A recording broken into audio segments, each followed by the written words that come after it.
हम जितने भी रिश्ते इस बर्थ में लेकर आए हैं, उनकी कार्मिक जर्नी के थ्रू हमें अपनी जर्नी में आगे बढ़ने के लिए कई तरह की चीजें सीखनी है। हमारा कोई भी रिश्ता रैंडम नहीं होता। हर रिश्ता कुछ सिखाने आया है या तो कुछ देने आया है। खराब रिश्ता या टॉक्सिक रिश्ता क्यों चुनते हैं? खराब या टॉक्सिक कुछ नहीं होता है, हम यहाँ पर सिर्फ सीखने आए हैं। कई बार किसी से मिलकर ऐसा लगता है कि एक अलग बॉन्ड क्रिएट हो जाता है। क्या यहाँ पर वो पास्ट लाइफ कनेक्शन हिट करता है? इतना डीप बॉन्ड कैसे हो सकता है? ये बॉन्ड इंस्टेंट कनेक्शन तो नहीं हो सकता। तो क्या लाइफ पार्टनर और सोलमेट एक ही चीज है? आपका लाइफ पार्टनर और आपका सोलमेट ये दो अलग अलग चीजें हैं। सोलमेट कई बार आपको पेन देने आता है। तो क्या ये रिलेशनशिप्स के फेजेस है या सोलमेट आपको कुछ ना कुछ सिखा रहा है? कई बार पार्टनर्स आपके मिरर होते हैं। आपको जो आपके पार्टनर में ट्रेट दिख रहे हैं ना, ये आपके ही ट्रेट हैं जो आप पास्ट बर्थ से यहाँ पर सुधारने के लिए लेकर आए। हम एज अ रीडर ये पता करने की कोशिश करते हैं कि क्यों है, इसके पीछे आपका ही क्या रीजन रहा है आपके पास्ट बर्थ में कि आप यहाँ पर विक्टिम हैं। सोल कॉन्ट्रैक्ट और लेसन्स तभी खत्म होगी जब आप अंदर से बदलाव के लिए तैयार हो जाएंगे। क्या ये सब हमारी चॉइसेस होती हैं जो हम पहले से लेकर आ रहे हैं? 5 साल तक मुझे बहुत मेंटली हैरेस करना, मेंटली अब्यूज करना, मैं उसमें तुमसे आर्ग्यू नहीं करूंगी, तुम मेरी लाइफ से चले जाना। ये सब आप लिखवा कर लाए हैं? ये आप लिखवा कर लाए हैं। आपको एक बार वैसा बन जाना है जैसा आपका पार्टनर चाहता है, और ये दोनों के लिए। मैरिजेस में सफरिंग कैसे ऐड करें? सरेंडर कर दीजिए, रिलेशंस में से ईगो हटा दीजिए। शादी की है ना। क्या आपके पार्टनर का आपसे पिछले जन्म का रिश्ता है?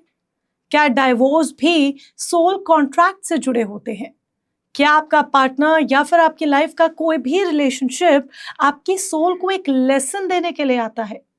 क्या सेकंड मैरिज भी आपके जीवन में हमेशा पहले से लिखी होती है? दैट मीन्स जिनकी होती है उनके लिए। तो आज हम बात करने वाले हैं relationships, past life and soul contracts के बारे में। बहुत इंटरेस्टिंग कॉन्वर्सेशन आज की होने वाली है, तो आप हमारे साथ जुड़े रहिए ताकि आप भी अपने रिश्तों के असल मायनों को समझ पाएं। आप समझ पाएं कि अगर आप एक टॉक्सिक रिलेशनशिप में हैं तो उसके पीछे क्या कारण है और कैसे उसे हील किया जा सकता है। आप समझ पाएं कि अगर आपका रिश्ता खूबसूरत है तो कैसे उसे और भी ज्यादा खूबसूरत बनाया जा सकता है। लाइफ में रिलेशनशिप्स के पर्सपेक्टिव से अगर हीलिंग की रिक्वायरमेंट है तो कैसे हील किया जा सकता है। कर्मा, डेस्टिनी, इन सब का रिलेशनशिप में क्या रोल होता है, आज यही जानने समझने की होगी कोशिश one and only Ritika Bajaj से। Welcome ma'am. Thank you for having me here. आज का टॉपिक बहुत इंटरेस्टिंग है क्योंकि जब भी हम रिश्तों की बात करते हैं लोग बहुत दिलचस्पी के साथ सुनते हैं, क्योंकि हम हमेशा चाहते हैं कि हमारे जो रिश्ते हैं, चाहे वो पति पत्नी का रिश्ता हो, माता पिता का रिश्ता हो, या हमारा रिलेशनशिप हमारे भाई बहनों से हो, वो बहुत अच्छा हो। ऑल्दो वो नहीं हो पाता है, समटाइम्स टॉक्सिक रिलेशनशिप्स होते हैं, लड़ाई झगड़े भी होते हैं। Well, let's start with partner. क्या हमारे पार्टनर का हमसे पिछले जन्म का कोई नाता है? यस, हम जितने भी रिश्ते इस बर्थ में लेकर आए हैं, उन रिश्तों को हमने चुना ही इसलिए है क्योंकि पहले तो हमारा उनसे कुछ नाता है, और उनकी एनर्जी के थ्रू, उनकी कार्मिक जर्नी के थ्रू हमें अपनी जर्नी में आगे बढ़ने के लिए कई तरह की चीजें सीखनी है, जिन्हें हम बोलते हैं लेसन सीखने हैं। तो हाँ, वो हमारे पार्टनर हो, हमारे पेरेंट्स हो, हमारे सिबलिंग्स हो, कई हद तक हमारे फ्रेंड्स, हमारे रिलेटिव्स, हमारे एक्सटेंडेड फैमिली मेंबर्स, मतलब हमारे पार्टनर के पेरेंट्स। हम चूज करके लाते हैं, कई बार पूरी की पूरी फैमिली, कई बार सिर्फ पार्टनर। डिपेंड ये करता है कि आपका किसके साथ लेना देना बाकी है और किसके थ्रू वो लेना देना होगा। तो यानी कि आपके लाइफ का कोई भी रिश्ता हो, आप अपने कार्मिक कॉन्ट्रैक्ट को पूरा कर रहे हैं? बिल्कुल, अपने कार्मिक कॉन्ट्रैक्ट को पूरा कर रहे हैं और अपनी ही सोल जर्नी में और ज्यादा इवॉल्व हो रहे हैं। हमारा कोई भी रिश्ता रैंडम नहीं होता। हर रिश्ते का एक मायना है, हर रिश्ते का एक मतलब है। हर रिश्ता कुछ सिखाने आया है या तो कुछ देने आया है, या तो सीखने आएगा या सिखाने आएगा, या फिर आपको कुछ देगा। या तो बहुत ज्यादा स्नेह देगा, बहुत ज्यादा मोहब्बत देगा, या फिर बहुत ज्यादा दर्द देगा। ऐसा भी रिश्ता हम लेकर आते हैं, हम चुन कर लाते हैं। लेकिन जब हम मैरिजेस की बात कर रहे हैं, हम रिश्ते अपने खुद चुन कर लाते हैं, आपने कहा, तो हम खराब रिश्ता या टॉक्सिक रिश्ता क्यों चुनते हैं? ये जब हम इसको सोल लेवल पर बात करते हैं ना, तो हम ये खराब और टॉक्सिसिटी ये इस पर बात ही नहीं करते, क्योंकि वहाँ उस डायमेंशन पर ये चीज़ें नहीं होती, ये यहाँ होती है। खराब या टॉक्सिक कुछ नहीं होता है, हम यहाँ पर सिर्फ सीखने आए हैं। हमारा मकसद ही सीखना है, और सीख कर पास करके जो भी हम एग्जाम देना है, यूनिवर्स के द्वारा जो हमारे पेपर बने हुए हैं, वो एग्जाम को पास करके हमें आगे बढ़ना है। अब उस एग्जाम को पास करने के लिए सब्जेक्ट अच्छा हो या बहुत बुरा हो, पढ़ना तो हमें पड़ेगा। मान लीजिए, इसको इस तरीके से समझिए, मुझे बहुत अच्छा लगता है जब मैं सोल जर्नीज को स्कूल जर्नी से कनेक्ट करती हूँ, because we are here as a student. हम हर कोई यहाँ पर इस डायमेंशन पे लर्नर हैं, स्टूडेंट हैं। तो हम अपने वापस स्कूल वाले टाइम पर एक बार वापस जाकर देखते हैं। मान लीजिए, जैसे मैं अपनी बात करूँ तो मुझे मैथ्स से बहुत डर लगता है, आज की डेट तक लगता है, पर इट डजंट मीन कि मैंने जो अपना पोस्ट ग्रेजुएशन किया है, मास्टर्स किया है, उसमें क्या मैंने मैथ्स नहीं पढ़ा होगा, क्या मैंने मैथ्स छोड़ दिया होगा? क्योंकि मुझे तो लगा ये तो बहुत टफ सब्जेक्ट है भाई, इसके लिए मुझे कुछ और दे दो ना, ये मैथ्स छोड़ दो। मैथ्स की जगह 10th तक तो मैंडेटरी होगा ना मेरे लिए मैथ्स पढ़ना, मैथ्स की जगह आप मुझे कुछ और दे दो। और मेरे प्रिंसिपल स्कूल के क्या इसके लिए मान गए होंगे कि चल कोई बात नहीं, बहुत प्यारा बच्चा है तू, मैथ्स नहीं पढ़ना, कोई बात नहीं, मत पढ़, दूसरा सब्जेक्ट ले ले। नहीं मानेंगे। वो टफ है या इजी है, लेकिन मुझे 10th पास करने तक के लिए वो सब्जेक्ट पढ़ना जरूरी है, मेरी ग्रोथ के लिए वो सब्जेक्ट जरूरी है, ठीक है। लेकिन बेशक वो आपकी ग्रोथ के लिए जरूरी है, चॉइसेस यहाँ पर आ जाती हैं। जब आपने कहा कि हम अपने रिश्ते खुद चुनकर आते हैं, यानी कि ये हमारी चॉइस है, तो हर व्यक्ति अपने लिए अच्छा चाहता है, बेहतर चाहता है, स्पेशली जब आपको ऑप्ट करने का मौका मिल रहा है। तो हम क्यों ऑप्ट कर रहे हैं इस तरह की चीज़ें जहाँ पर दुख है, दर्द है, पीड़ा है? फर्क यही है कि आप बात कर रहे हैं हर व्यक्ति अपने लिए क्या चाहता है, हर आत्मा अपने लिए क्या चाहती है। ओके। हर आत्मा अपने लिए ये चाहती है कि हम अपनी इस कार्मिक जर्नी को, सोल जर्नीज जो है, जो भी हमें सीखना है, सिखाना है, देना है, लेना है, पाना है, खोना है, जो भी करना है, ये सीख के जो हमारा एकमात्र लक्ष्य है परमात्मा में विलीन होना, वहां तक पहुंच जाए। ठीक है। व्यक्ति दुख चुनता है यहाँ पर, यहाँ इस लेवल पर हम वो बात कर सकते हैं, लेकिन अगर हम थोड़ा सा अपना देखने का नजरिया बदलें तो हम पेन नहीं चूज कर रहे हैं, हम ग्रोथ चूज कर रहे हैं। जिसकी लाइफ में जितनी ज्यादा हर्डल्स आप देखते हैं, वो उतनी तेजी से अपनी सोल की ग्रोथ के लिए काम कर रहा है, इवॉल्व होने की तरफ काम कर रहा है। तो जब हम रिश्तों की बात कर रहे हैं, मैरिजेस की बात कर रहे हैं, कई बार चाहे वो अरेंज मैरिज हो या फिर चलिए लव मैरिज हो, कई बार किसी से मिलकर ऐसा लगता है कि एक अलग बॉन्ड क्रिएट हो जाता है, वो एक रिश्ते में कन्वर्ट हो जाता है। क्या यहाँ पर वो पास्ट लाइफ कनेक्शन हिट करता है? बिल्कुल हिट करता है। हमारी सोल अवेयरनेस के साथ चलती है, ठीक है। तो अगर मान लीजिए मैं और आप पिछले जन्म में कहीं मिले हैं, 100% मिले होंगे, तब हम यहाँ साथ में बैठे हैं। अगर हम मिले हैं तो आपको देखकर एक एनर्जी का जो खिंचाव मैं महसूस करूंगी, वो ये बता देगा कि ये कनेक्शन आज का नहीं है, ये तो कहीं और से आया है। इतना डीप बॉन्ड कैसे हो सकता है? ये बॉन्ड इंस्टेंट कनेक्शन तो नहीं हो सकता, और ना ये इन्फैक्चुएशन है, ये पास्ट लाइफ कनेक्शन है कि जहाँ पर हम कंफर्टेबल हो जाते हैं पहली ही मुलाकात में, जहाँ हमें एक बॉन्ड फील होता है, यानी कि जहाँ पर हम समझते हैं कि ये हमारा सेफेस्ट स्पेस है। तो क्या सोल को पहचान लेती है? बिल्कुल पहचान लेती है। अगर हम सोल एक दूसरे को पहचानती है, नहीं इसकी बात करें, तो यहाँ पर मैं यहाँ जरूर बोलूंगी कि हम एक दूसरे की एनर्जी को पहचान लेते हैं। हम उस एनर्जी में कंफर्टेबल फील करते हैं, हम उस एनर्जी में सेफ फील करते हैं। और अगर आप ऐसा किसी एनर्जी में फील कर रहे हैं तो 1000% ये आपका पास्ट लाइफ बॉन्ड है। तो क्या जब हम पार्टनर्स की बात कर रहे हैं, चलिए मैरिजेस की बात कर रहे हैं, हम कहते हैं ना हमें अपना सोलमेट मिल गया, we found a perfect match, तो क्या लाइफ पार्टनर और सोलमेट एक ही चीज है, क्या अलग अलग है? नहीं, ये मैं बहुत सारी जगह पर ये बातें करती हूँ, बोलती हूँ, कई बार सेशंस में भी ये बता रही होती हूँ कि भाई सोलमेट सिर्फ आपको प्यार देने नहीं आता, सोलमेट सिर्फ आपका पार्टनर नहीं होता, आपका लाइफ पार्टनर और आपका सोलमेट ये दो अलग अलग चीजें हैं। सोलमेट कोई भी हो सकता है, सोलमेट आपका बच्चा भी हो सकता है, सोलमेट आपकी माता, आपके पिता, आपके इन-लॉज की फैमिली में से भी कोई आपका सोलमेट हो सकता है, या आपका कोई दोस्त भी आपका सोलमेट हो सकता है। सोलमेट कई बार आपको पेन देने आता है, क्योंकि उसी पेन में आपकी ग्रोथ छुपी हुई है, सोल की ग्रोथ। ठीक है, अब एग्जाम्पल के तौर पे आप वो ले सकते हैं कि अगर मैंने मैथ्स नहीं पढ़ा वो पेन उठा के, तो मैं 10वीं पास नहीं होंगी, 10वीं नहीं किया तो मास्टर्स तक तो सवाल ही नहीं उठता मैं जा पाऊंगी, राइट। तो उसको बेसिक क्लास को पास करने के लिए वो पेन को बेयर कर लेना, बैलेंस कर लेना बहुत जरूरी है। सोलमेट आपको वही लेसन देने आ रहा होता है।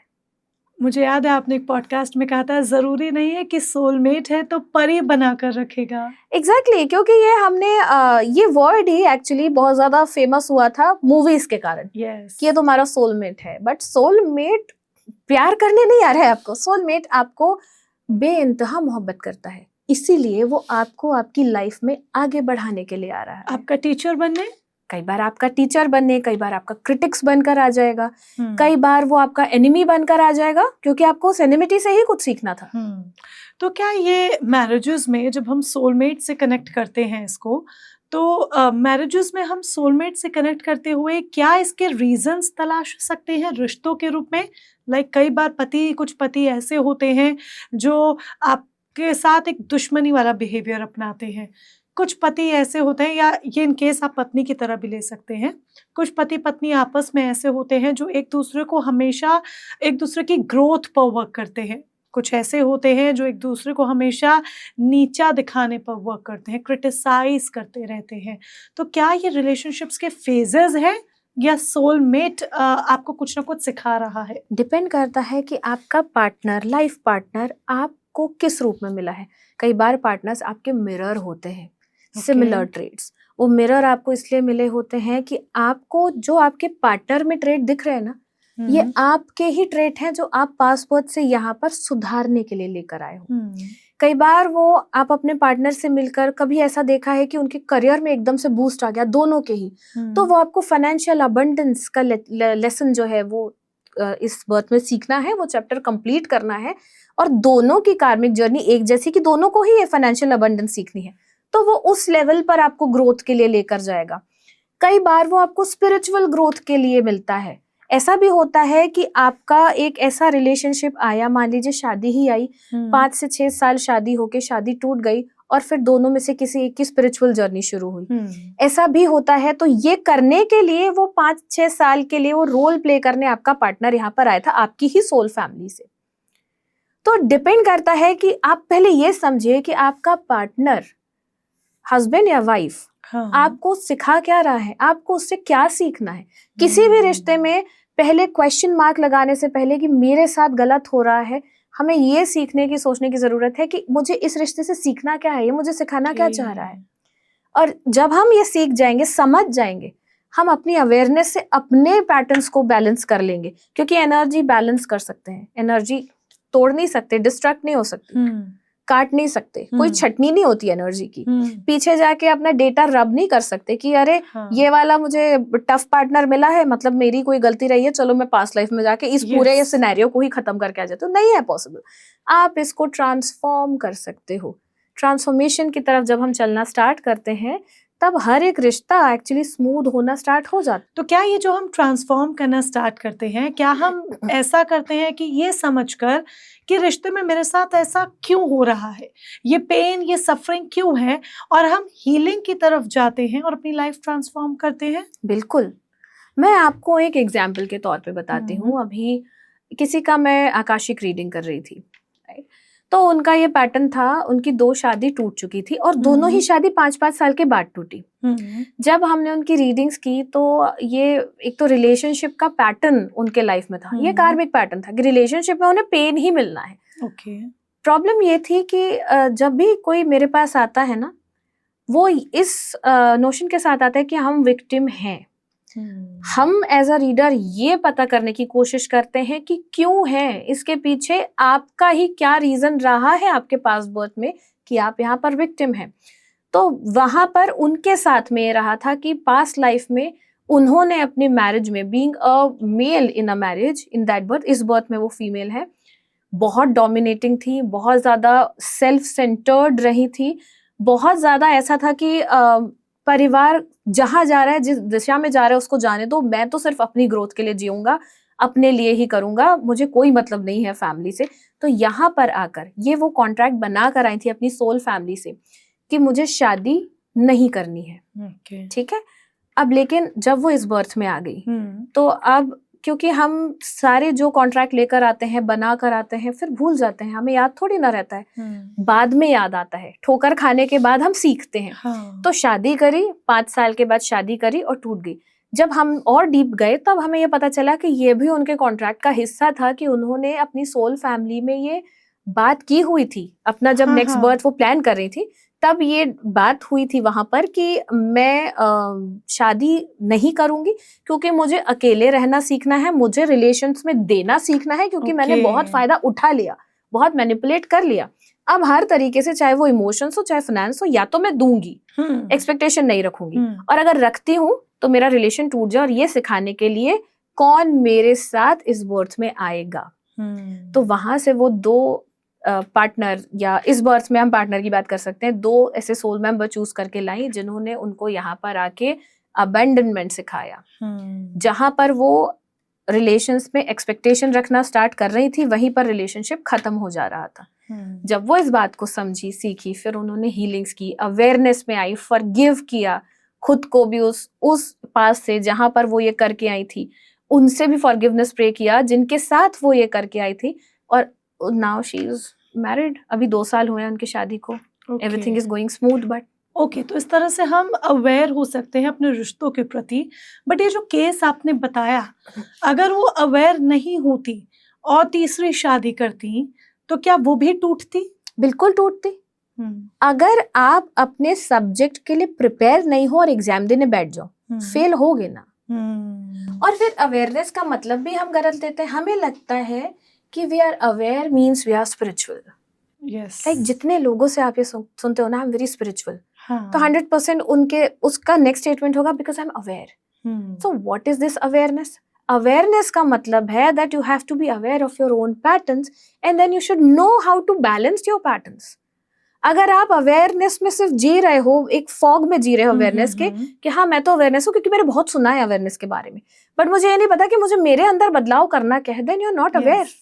सिर्फ पॉडकास्ट सुन के, बातें सुनकर ये कह देना कि हम अवेयर हैं, that means you are not aware. जब तक आप उसको अपनाएंगे नहीं, खुद के अंदर सुधार लाएंगे नहीं, तब तक आप अवेयर नहीं हैं। तब तक आप अवेयर नहीं है, तब तक कुछ नहीं बदलने वाला।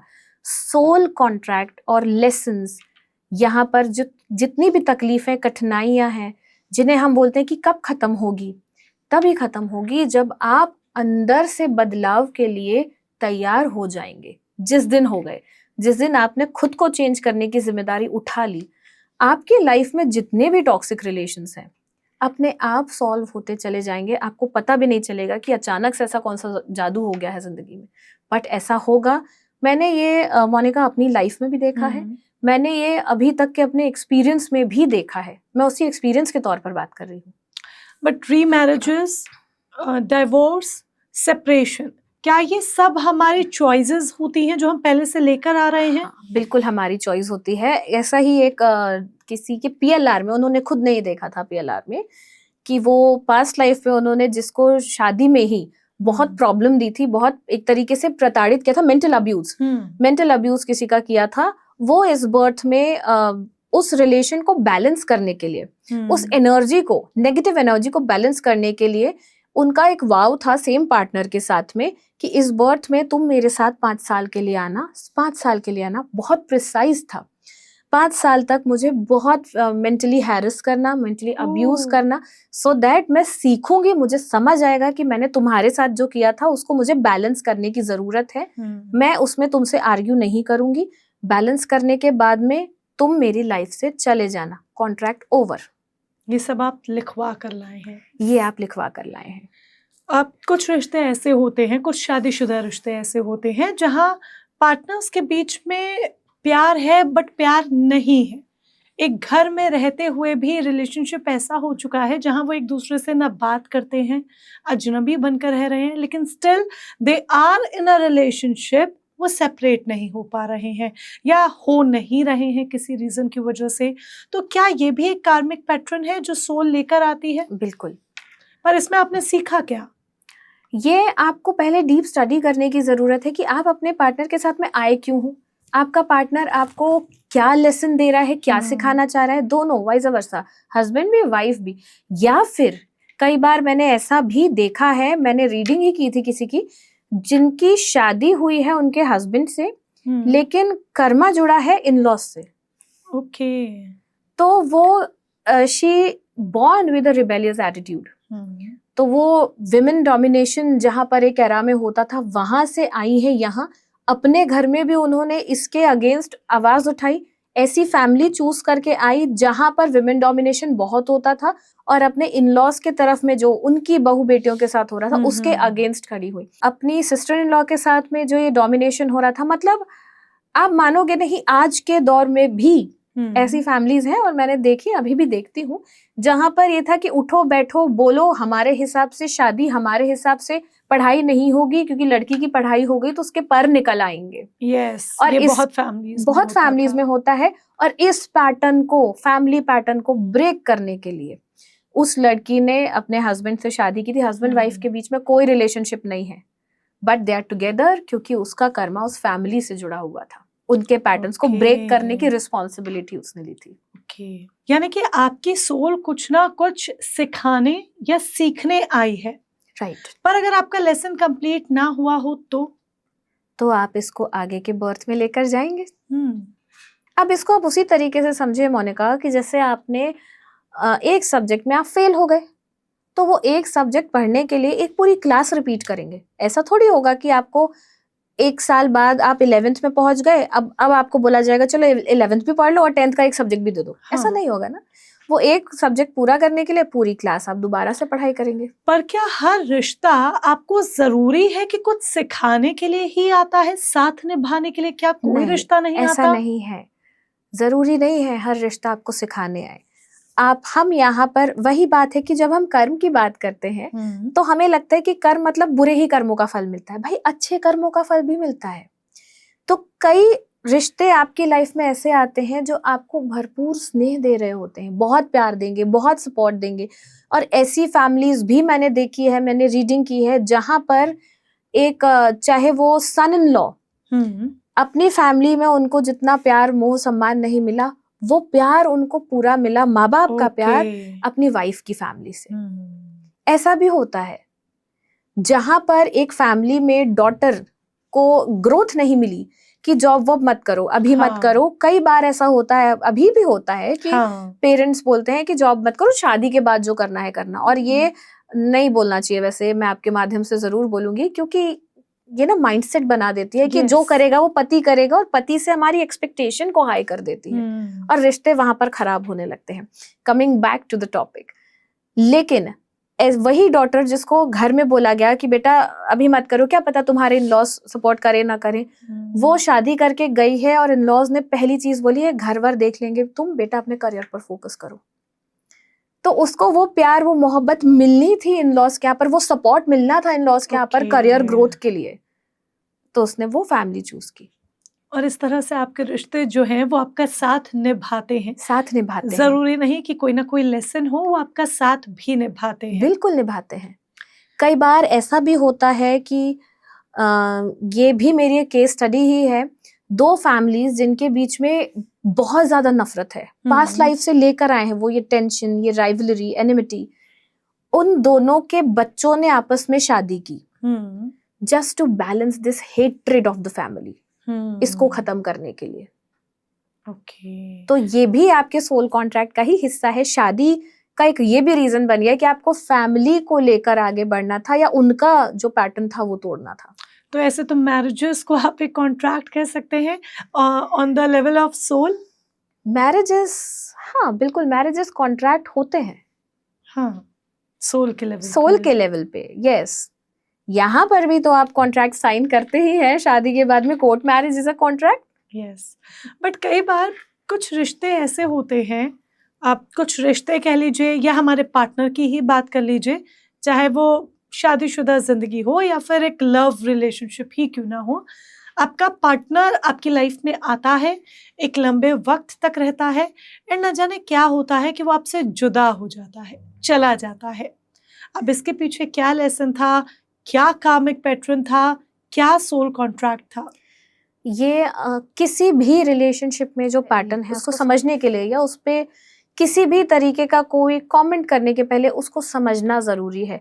मैं आपको एक और बात बताती हूँ कि जितने कर्म हम लेकर आते हैं अपने साथ में यहाँ पर निभाने के लिए, तो 3 तरह के कर्म होते हैं, ठीक है। एक तो हमारा होता है संचित, जो हमारा अभी तक का सोल जर्नी का जितना भी कार्मिक लेसन है, जो भी कर्म है, जो भी कर्म का ब्लूप्रिंट है, लेसन नहीं ब्लूप्रिंट, वो जहाँ पर स्टोर्ड है, उस पे से हम लेकर आते हैं प्रारब्ध, जो हमें इस बर्थ में आगे पूरी लाइफ इस बर्थ में बैलेंस करना है या निभाना है।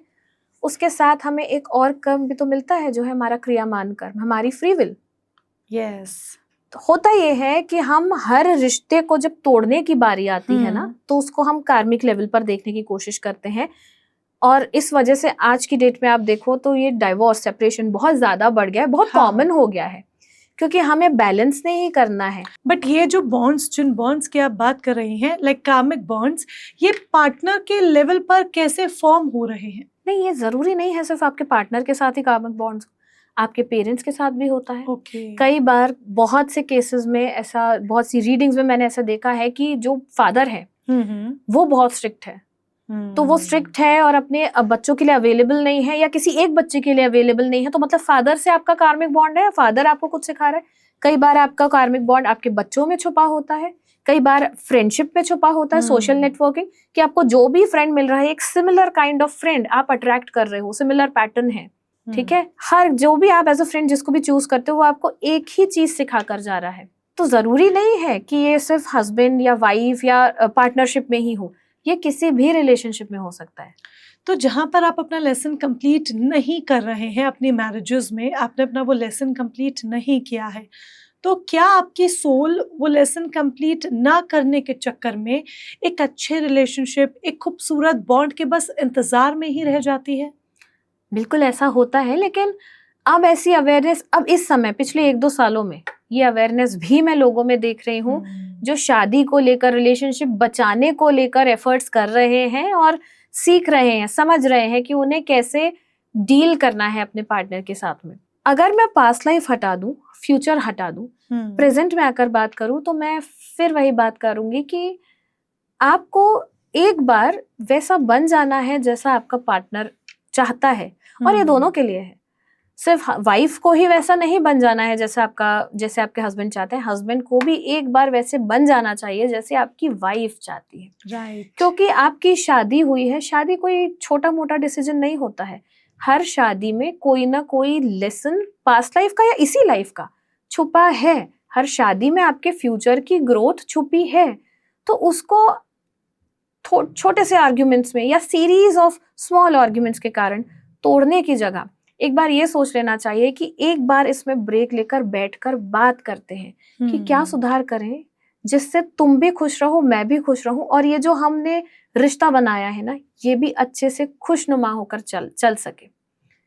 क्योंकि जो हम अभी सीखेंगे, करेंगे, यही पास ऑन करेंगे हमारी आने वाली जनरेशन्स को। बिल्कुल। और अभी का जो हाल चल रहा है, ऑल्दो हम अवेयरनेस की तरफ जा रहे हैं, लेकिन फिर भी इस समय सेपरेशन रेशियो जितना ज्यादा बढ़ रहा है, आने वाली जनरेशन तो वैसे ही किसी भी रिश्ते में पड़ने से पहले 100 बार सोचेगी कि जाना ही नहीं है, वो पेन लेना ही क्यों है टूटने का। यस, इससे अच्छा अपनी फ्रीडम को सिलेक्ट करो, अपनी फ्रीडम को सिलेक्ट। बट आपने कहीं ना कहीं मेरे अगले सवाल का आंसर पहले ही दे दिया कि कैसे हम अपनी अनहैप्पी रिलेशनशिप, अनहैप्पी मैरिज को सुधार सकते हैं। थोड़ा सा बदलाव खुद के भीतर लाना होगा। खुद के भीतर लाना होगा। मैं खुद भी ये फॉलो करती हूँ ऑनेस्टली। रात को सोने से पहले ना मिरर के सामने जाकर खड़ी होती हूँ, खुद से ये सवाल करती हूँ कि आज के दिन में हर एक रिश्ते के साथ, मेरे खुद के साथ, मेरा अपने से भी तो एक रिश्ता है, राइट, मेरे पति के साथ, मेरे बच्चों के साथ, माता पिता के साथ, जिन लोगों से मैं मिली, क्या उसको जस्टिफाई किया, या मैंने कोई गलती की तो मैं बिल्कुल उसको एक्सेप्ट करूंगी और सुधारने की तरफ आगे बढ़ूंगी। और अगर मैं अपनी नजरों से नजरें मिला पा रही हूँ, मतलब वो दिन बहुत खूबसूरती से बिताया मैंने। राइट। एक लाइन में अगर आपको कहना हो कि मैरिजेस में सफरिंग कैसे एंड करें? सरेंडर कर दीजिए ईगो को, रिलेशंस में से ईगो हटा दीजिए। शादी की है ना, ये सोल लेवल पे कनेक्शन है, सोल मेट नहीं बट सोल, दो सोल आत्माओं का संबंध हुआ ना, मिलन हुआ यहाँ पर। फिर एक्सेप्टेंस के साथ, सरेंडर के साथ पहले समझने की कोशिश कीजिए ठहराव से, और आपकी शादी बहुत अच्छे से आप उसको जी भी पाएंगे। अभी तो सोसाइटी प्रेशर में कई लोग निभाते हैं, फिर जी पाएंगे। यस। और एक खूबसूरत बॉन्ड है, अगर आपका पार्टनर अच्छा है, चाहे वो मेल के लिए फीमेल हो, फीमेल के लिए मेल हो, आपका पार्टनर अच्छा है तो ये बहुत खूबसूरत बॉन्ड है जो एक दूसरे की ग्रोथ पर वर्क करता है और उससे आप इंडिविजुअली भी ग्रो करते हैं। बिल्कुल, बस आपको एक्चुअल मायनों में अवेयर होने की जरूरत है। एक्चुअल मायनों में अवेयर होने की जरूरत है, अवेयरनेस की फॉग से निकलना पड़ेगा। Yes, thank you so much, आपने अपना टाइम हमें दिया, और स्पेशली ये पॉडकास्ट अगर लोगों की लाइफ में एक चेंज ले आए ना, कि एक बार अपने बारे में सोच के देखो तुम क्या कर रहे हो, अपना रिश्ता सुधार सकते हो, तुम्हारे हाथ में है, तो आई थिंक इससे अच्छा काम और कुछ नहीं हो सकता। Thank you so much.